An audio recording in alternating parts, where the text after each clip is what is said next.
Right circular cylinder. It is a surface generated by a straight line which is parallel to a fixed line and it is at a constant distance from it. अब इन्होंने क्या बोला, ये right circular cylinder को define कर रखा है, ये अकॉर्डिंग टू द बुक है। अगर आपको समझना है एक प्रॉपर डेफिनेशन में तो आपके लिए डेफिनेशन रहेगी 3D सॉलिड रहेगा आपके पास। जो सिलेंडर होता है वो किस तरह से होता है, ये है। अब देखो, आपको अगर लैंग्वेज फॉर्म में लिखना है तो आप इसको याद कर सकते हैं, इसको याद करना पड़ेगा समझने के लिए। आपके पास है डेफिनेशन, 3D सॉलिड है विद टू पैरेलल लाइंस, ये दो पैरेलल लाइंस होंगी, ठीक है, एंड कॉन्ग्रेंट सर्कुलर बेसिस, और ये दो जो सर्कुलर बेसिस होंगे दोनों एक दूसरे के क्या होंगे, कॉन्ग्रेंट होंगे, ठीक है। Connected by a curved surface where axis is perpendicular to the basis. अब जो एक्सिस है ना वो क्या होगी, बेसिस पे क्या होगी, परपेंडिकुलर होगी, ठीक है। क्या है, एक ऐसा 3D सॉलिड होगा जिसमें दो पैरेलल लाइंस होंगी, दो कॉन्ग्रेंट सर्कुलर बेसिस होंगे, और जहाँ पे एक्सिस है वो परपेंडिकुलर होगी किस पे, बेसिस पे। वो आपका क्या कहलाएगा, राइट सर्कुलर सिलेंडर। क्लियर है, क्या क्या प्रॉपर्टीज रहेंगी, एक 3D ज्योमेट्रिकल सॉलिड रहेगा with two parallel lines and with two congruent circular basis connected by curved surface where axis is perpendicular to the basis. ये आपका था राइट सर्कुलर सिलेंडर, ठीक है। अब क्या करना है, हम इक्वेशन फाइंड आउट कर लेंगे किस चीज़ के लिए, राइट सर्कुलर सिलेंडर के लिए, जब जो आपका ओरिजिन है वो एज अ सेंटर कंसीडर किया जाएगा, ठीक है। जो find the equation of right circular cylinder whose axis is Z axis. अब कोई पॉइंट जेड एक्सिस पे लाई कर रहा है तो उसका एक्स कोऑर्डिनेट भी 0 एंड वाई कोऑर्डिनेट भी 0। जिस जेड वाला है वो कुछ ना कुछ वैल्यू ले रहा होगा, उसको हमने 1 कंसीडर कर लिया, ठीक है। जहाँ रेडियस गिवन है a, देन इसके लिए हम क्या करेंगे, एक इक्वेशन फॉर्म करनी है हमें राइट सर्कुलर सिलेंडर के लिए, okay. So the direction cosines of the axis are 0 0 1, क्योंकि हमारे पास x 0 था, y 0 था और 1 था, किस वजह से, z एक्सिस की वजह से। अब ये फिगर हमने ड्रॉ कर रखी है, ये आपका ओरिजिन है, सेंटर है, सरफेस पे हमने कोई p पॉइंट कंसीडर कर लिया है जिसके कोऑर्डिनेट्स हमने लेट किए हैं x y z। अब ये m पॉइंट है, एक्सिस और जो p पॉइंट की डिस्टेंस रहेगी वो किस चीज़ को रिप्रेजेंट कर रही है, यहाँ पे रेडियस को, ठीक है।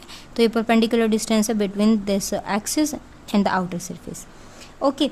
तो अब अब यहाँ पे बन गई है आपका राइट एंगल ट्रायंगल। तो अब राइट एंगल ट्रायंगल के ऊपर हम क्या लगा सकते हैं, हमारी पाइथागोरस थ्योरम की हेल्प से हम हमारी क्या करेंगे, इक्वेशन फाइंड आउट करेंगे राइट सर्कुलर सिलेंडर के लिए, ठीक है। क्या किया, OP क्या हो जाएगा, OP क्या है, O के कोऑर्डिनेट्स हैं 0 0 0, P के कोऑर्डिनेट्स हैं x y z। तो OP यानी हम डिस्टेंस फार्मूला से डिस्टेंस फाइंड आउट कर सकते हैं, किस तरह से रहेगी, x minus 0 whole square plus y minus 0 whole square plus z minus 0 whole square, under root में रहेगी वैल्यू। ये किस चीज़ को रिप्रेजेंट कर रही थी, रेडियस, और रेडियस कितने गिवन है, a, तो MP हो गया हमारा e। अब हमें एक चीज़ और फाइंड आउट करनी रह गई है, OM क्या रहेगी, किस तरह से फाइंड आउट की जाएगी। OM क्या है, projection of OP on the axis. इस OP जो डिस्टेंस है ना, इसकी प्रोजेक्शन आ रही है आपकी कहाँ पे, एक्सिस के ऊपर, वो डिस्टेंस हमारी क्या है, OM। तो प्रोजेक्शन किस तरह से फाइंड आउट करेंगे, वो कुछ इस तरह से करेंगे, इन दोनों पॉइंट्स का इसमें से इसको सब्ट्रैक्ट करेंगे और जो डायरेक्शन कोसाइंस थे उनके साथ प्रोडक्ट रहेगी। क्या किया, x माइनस 0 मल्टीप्लाई में 0 first direction cosine, y minus 0 multiply में 0, z माइनस 0 मल्टीप्लाई में 1, ठीक है। तो इसको सॉल्व करने के बाद ये भी 0 हो जाएगा, ये भी 0, यहाँ से वैल्यू क्या आ जाएगी, जस्ट आपकी z। तीनों चीज़ हमने फाइंड आउट कर ली। अब पाइथागोरस थ्योरम क्या होती है, MP square plus OM square is equals to OP square, okay. यहाँ लिखी हुई है OM square plus MP square is equals to OP square. सभी चीज़ों की वैल्यूज़ हैं हमारे पास, यहाँ सब्स्टिट्यूट कर दी। Z square plus A square equals to under root x square plus y square plus z square, under root था और होल स्क्वायर था, स्क्वायर से स्क्वायर रूट कैंसिल, तो z square plus a square किसके equal हो गया, यहाँ से x square plus y square plus z square, दोनों साइड से z कैंसिल, आंसर आ गया आपका x square plus y square is equals to a square. ये आपकी किस चीज़ को रिप्रेजेंट कर रही है, स्फीयर को रिप्रेजेंट कर रही है। स्फीयर जब सेंटर क्या है उसका 0 0 एंड रेडियस क्या है, इज इक्वल्स टू a, ठीक है, ये थी आपकी नॉर्मल इक्वेशन जब आपका सेंटर आपने कंसीडर कर रखा हो ओरिजिन को। ओके, अब हम क्या करेंगे, नेक्स्ट जो आर्टिकल रहेगा उसमें सेंटर जो रहेगा आपका वो कोई भी अनदर पॉइंट रहेगा, आपका ओरिजिन नहीं रहेगा। तो उस टाइम पे जस्ट क्या डिफरेंस रहेगा, ये जो हमने x माइनस में 0 0 0 किया है वहाँ पे कोई पॉइंट्स की वैल्यू आ जाएगी। तो एक इक्वेशन यहाँ से आएगी, यहाँ से ऑलरेडी रहेगा, रेडियस रहेगी, उनको क्या करना है, फिर हमें सॉल्व करना है। Equation of right circular cylinder, let P X Y Z be any point on a cylinder. अब यहाँ क्या था, P पॉइंट कंसीडर किया जिसके कोऑर्डिनेट्स हैं एक्स वाई जेड।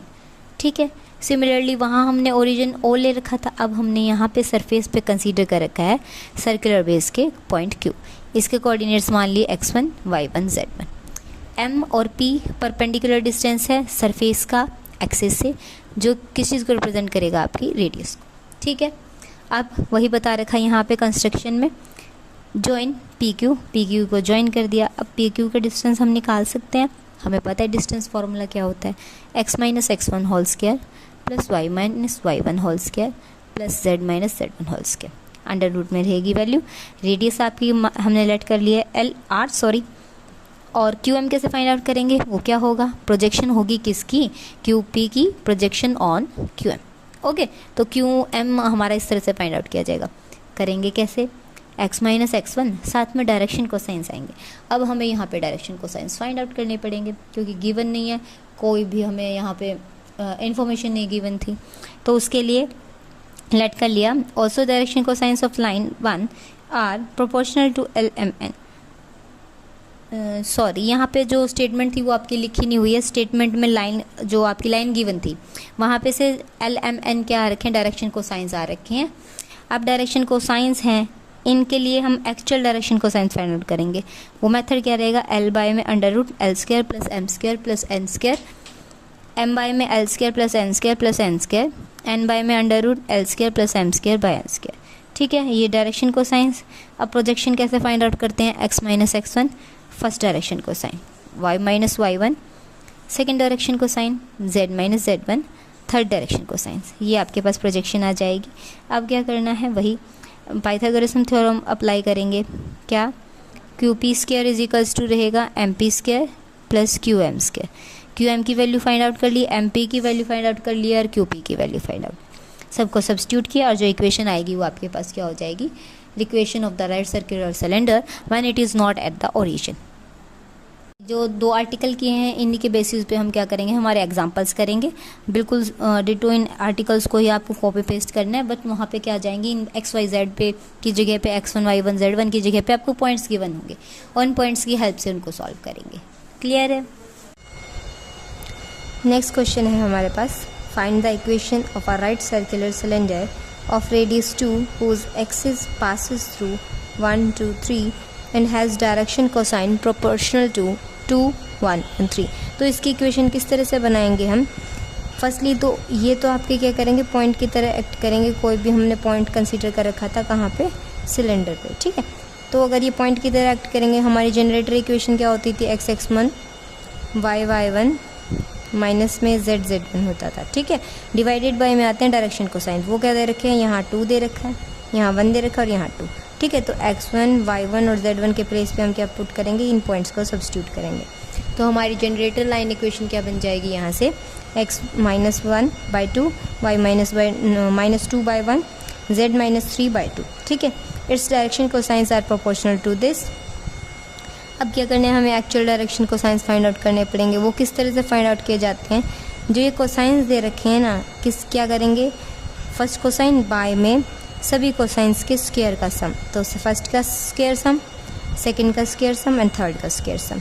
ठीक है, सिमिलरली हम सेकंड के साथ सेम रिपीट करेंगे, थर्ड के साथ सेम रिपीट करेंगे। ओके, तो यहाँ क्या होगा, 2 बाय में under root 2 square plus 1 square plus 2 square, 1 by में under root 2 square plus 1 square plus 2 square, third के लिए हो जाएगा 2 बाय में under root 2 square plus 1 square plus 2 square is equals to 2 by 3 1 by 3 and 2 by 3। और ये point हमने क्या कर रखा है, यहाँ पे आउटर सरफेस पे कंसीडर कर रखा है, जो ये 1 2 और 3 कोऑर्डिनेट्स वाला है। ठीक है, ये है आपका कोई भी x y और z पॉइंट। ठीक है, ये यहाँ पे यहाँ तक कि आपको किस चीज़ को रिप्रेजेंट कर रही है, रेडियस को रिप्रेजेंट कर रही है। क्लियर है? जैसा कि आपको यहाँ पे क्वेश्चन में क्या गिवन है कि whose axis passes through this, तो एक्सिस इन पॉइंट से पास कर रही है, तो यहाँ पे एक्स की वैल्यू हो जाएगी 1 2 3 और पॉइंट पी की वैल्यू हो जाएगी एक्स वाई जेड। ठीक है, फिर फर्दर आगे जो रहेगा सेम प्रोसीजर रहेगा जैसे कि हमने लास्ट एग्जाम्पल में किया था। If P X Y Z is any point on the cylinder, अभी मैंने आपको क्लियर किया था, P C is the perpendicular on the axis A and then A is 1 2 3 and a point on the axis. Triangle A C P imply करता है A P square equal है A square A C square plus C P square. A C P यहाँ पे क्या है, right angle triangle. अब right angle triangle पे हम पाइथागोरस थ्योरम जो होती है उसको अप्लाई कर सकते हैं, पाइथागोरस थ्योरम। ठीक है, तो उसका रिजल्ट कुछ इस तरह से है, A P square equals to A C square plus C P square, where A P की वैल्यू हम कैसे फाइंड आउट करेंगे, ए और पी के बीच का, ए पॉइंट यहाँ पे था, पी पॉइंट यहाँ पे था, इन दोनों के बीच का डिस्टेंस निकालना है। इसके पास भी अपने कोऑर्डिनेट्स है, इसके पास भी, तो इनके लिए हम क्या अप्लाई कर देंगे, डिस्टेंस फार्मूला। वो कैसे होता है, अंडर रूट में इसका पॉइंट माइनस में इसके पॉइंट का स्क्वायर, y माइनस में यहाँ था 2 होल स्क्वायर, z माइनस में 3 होल स्क्वायर। तो ये इस तरह से डिस्टेंस निकल गया। नेक्स्ट क्या है हमारे पास, AC। अब AC जो है फिगर कैसी थी हमारी, ये पॉइंट था P, ये पॉइंट था A और ये पॉइंट है आपके पास C। तो AC क्या है यहाँ पे, AP की प्रोजेक्शन है। ठीक है, तो projection of AP on AN जो है यहाँ तक एक्सिस जा रखी थी हमारी, और ये पॉइंट पे वो उसको क्या कर रहा है, बाइसेक्ट कर रही है इसकी पोजीशन। तो इस पॉइंट का नाम था C। तो ये क्या है, प्रोजेक्शन है किसकी, AP की।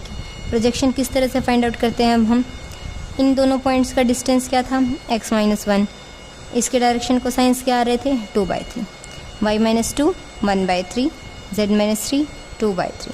इसको सॉल्व करने के बाद आपके पास इक्वेशन आ जाएगी यहाँ पे 2x plus Y plus 2z minus 10/3, जहाँ रेडियस हमें गिवन है 2।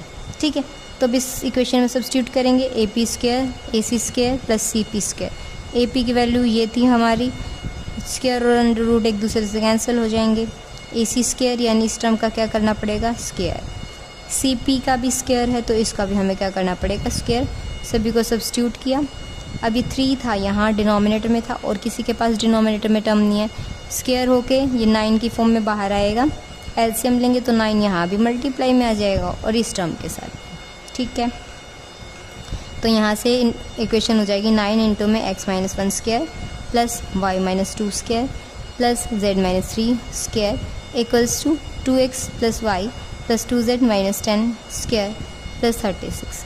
ठीक है, अब इसको सॉल्व करने के बाद हमारे पास इक्वेशन आ जाएगी 5x square plus 8y square plus 5z square minus 4yz minus 8zx minus 4xy plus 2zx minus 16y minus 14z minus 10 is equals to 0 which is the required equation. यही हमें यहाँ पे क्या करना था, प्रूव करना था। Next example, find the equation of right circular cylinder whose guiding circle is x square plus Y square plus Z square is equals to 9, x minus Y plus Z is equals to 3। अब क्या करना है आपको, इसकी help से right circular cylinder के लिए equation बनानी है। ठीक है, ये तो आपकी सर्कल की इक्वेशन है यानी स्फीयर की इक्वेशन है, और ये किस चीज़ को रिप्रेजेंट कर रही है यहाँ पे, क्योंकि लाइन की इक्वेशन है तो ये किस चीज़ को रिप्रेजेंट करेगी, प्लेन को रिप्रेजेंट करेगी। ठीक है, जैसा हमने लिखा equation of the guiding circle या फिर आप स्फीयर बोल सकते हैं, X square plus Y square plus Z square is equals to 1।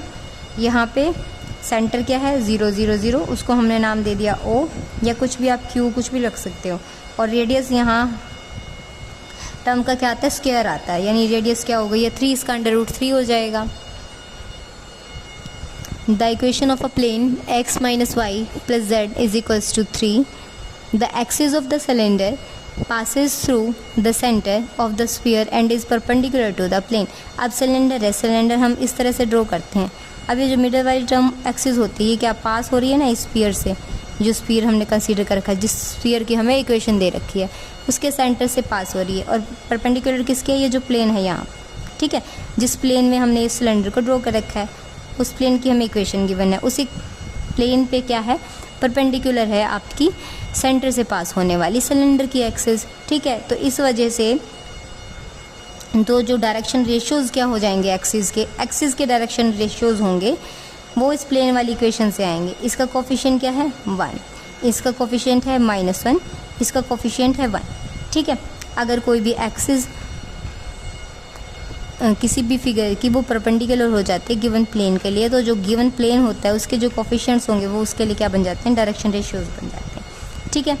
अब एक्सिस पास कहाँ से हो रही है, सेंटर से पास हो रही है। सेंटर क्या है, ओरिजिन के कोऑर्डिनेट्स 0 0 0, ठीक है।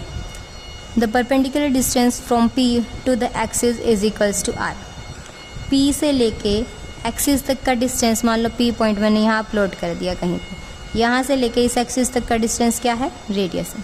ऑब्वियसली ये क्या होता है, आपका रेडियस होता है, क्योंकि स्फीयर है, स्फीयर का हाफ रेडियस, ओके। और where P is be any point on the cylinder, जहाँ पे P कोई भी सिलेंडर पे हमने पॉइंट कंसीडर कर रखा है, ठीक है। अब क्या किया यहाँ पे, using distance formula from a point two the line. अब क्या कर दिया हमने, डिस्टेंस फार्मूला अप्लाई किया है इस पॉइंट से लेके यहाँ लाइन तक का। इनके बीच में डिस्टेंस कितना है, एक तो प्लेन के साथ भी डिस्टेंस फाइंड आउट करेंगे और जो हमारी एक्सिस थी उसके साथ भी डिस्टेंस फाइंड आउट करेंगे। फर्स्टली तो एक्सिस के साथ डिस्टेंस फाइंड आउट करेंगे। ये कहाँ से पास हो रही है आपकी 0 0 0 पॉइंट से, मान लो P पॉइंट यहाँ पे है कहीं, ये कहाँ से पास हो रही है 0 0 से, तो x - 0 whole square plus y - 0 whole square plus z - 0 whole square. अब क्या आ गया है आपके प्लेन का रोल। प्लेन के लिए परपेंडिकुलर डिस्टेंस किस तरह से फाइंड आउट किया जाता है।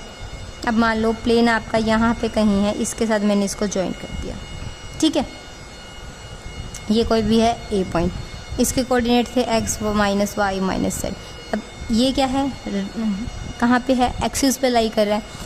एक्सिस के पास अपने पॉइंट हैं या डायरेक्शन रेशियोज आप बोल सकते हैं, वो क्या है, 1 है, -1 है और 1 है। परपेंडिकुलर डिस्टेंस निकालने के लिए है ये, तो क्या हो जाएगा, x × 1 plus y × -1 plus z × 1, under root में क्या आ जाएगा, फर्स्ट के कोफिशिएंट का स्क्वायर, सेकंड के coefficient square, third coefficient square, whole square किसके इक्वल हो जाएगा, r स्क्वायर, ठीक है। क्योंकि जो कंप्लीट स्फीयर की इक्वेशन होती है वो रेडियस के स्क्वायर के इक्वल होती है।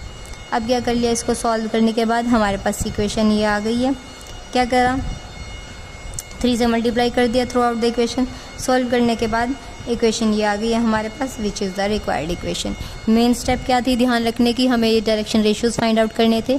किसकी हेल्प से फाइंड आउट किए, कि जो ये एक्सिस थी हमारी सेंटर से पास हो रही है, प्लेन पे परपेंडिकुलर है, तो इसके कोफिशिएंट्स जो होंगे वो इसके लिए क्या बन जाएंगे, डायरेक्शन रेशियो। और फिर डायरेक्शन रेशियोज़ की हेल्प से और जो हमने पॉइंट कंसीडर किया था सिलेंडर पे, उनकी हेल्प से हमने क्या बना लिया, परपेंडिकुलर डिस्टेंस, जो हमने डिस्टेंस फार्मूला में सब्स्टिट्यूट की वैल्यू, और फिर वहाँ से हमारे पास जो इक्वेशन आई है उसको मॉडिफाई करने के बाद हमारे पास जो रिज़ल्ट हमें प्रूव करना था वो आ गया।